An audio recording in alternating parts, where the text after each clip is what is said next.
There's a crisis, y'all. Yes, it's been declared by many dental organizations. Even the organization for dental education has declared that there's a crisis in oral health. But why is there a crisis? Why is there a crisis? What is the crisis about, and why? So when a person of color walks into a dental office, who's receiving them? And when you look at the representation of Black men in our profession, it's very grim. And so that's something that's always sat with me, even as I was a dental student. And so now having the opportunity as a faculty member to really ask these questions and think about, well, what are we missing here in terms of getting more Black men involved in the profession? What are we missing in terms of improving the oral health and the access to care for Black men? This is the focus. This is the agenda, so to speak. And these are the kind of things that, we're trying to learn more and more about every day to figure out what we can do. Yeah, and the learning piece is key, right? Because we don't even know what we don't know. Tell us a little bit more about the origins of this survey that's being conducted. Right. So this all started maybe about 2 years ago. The American Dental Education Association made a pretty bold statement where they pretty much said that the lack of representation of Black men in the dental profession was a crisis. And that sparked a lot of conversation within the profession about, well, why is that, and what do we need to do to address this issue? And what's the downstream effect if we don't address this issue? So there's been 2 symposiums that have been had within the last couple of years of bringing stakeholders together to engage in these conversations. What I observed in that, and this is not a knock, this was a great start, right? Because those conversations serve as the catalyst for this survey. It really made us think about what are the anecdotal pieces that may be intuitive to us, Dr. Hayes, as dentists, as people who are interested in this issue. These are the things that we can have a side conversation about and say, oh yeah, this is what's going on.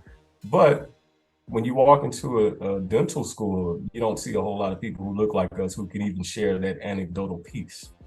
And so a big part of the piece is also understanding that when the data gets put out about people of color, and there was a huge report also at this time that the American Dental Education Association put out that, it pretty much lumps everybody together under the auspice of historically underrepresented. And so within that, we understand that Black men, there's a cross-section there where Black men could be having a totally different and unique experience, which you've already identified when you said this was a crisis, particularly singling out Black men and the lack of representation. So where's that data? Where's that information? How is that story being told? Is that story being told? And so a big part of really trying to develop this survey instrument was just to get more information that is specific to the experiences that Black men have had while they're thinking about a dental degree, while they're applying to dental school, while they're studying in undergraduate institutions, engaging in different experiences. Are there some commonalities? Are there some differences that other cohorts of individuals may experience that we don't experience? And so what do we have to do if we have a better story that we can tell? How do we take that to the next level? So that's where we are. We're at the very beginning phases of this and just trying to figure out, can we gather information? Can we engage brothers?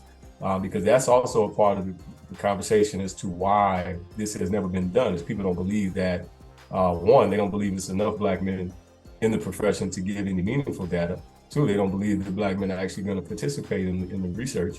3, people don't even know where to find us. We're dispersed and distributed all over the country. And so when you don't have a critical mass that you can easily go to collect data, it creates a bigger challenge in terms of getting meaningful survey data. So this is an attempt to see if we can get brothers aware of what's going on and get brothers to participate, see the importance of it. Because again, like you mentioned in the very beginning, we're trying to address the crisis. So it's almost like a call to action. We need all hands on deck for this one to make sure that we can get our stories out there. And key word, all hands on deck. All hands on deck, meaning The more that know about the survey, the more that can participate, the better, because we need mass dissemination and we also need mass participation, so that we can lead with the science, right? Like you mentioned, we talked about before, leading with the science and having the information, because the numbers don't lie, right? There's going to be an interpretation of the numbers, but we need the numbers. The numbers need us. The profession needs us to participate, because this segment of the population of oral health professionals is not belonging right now.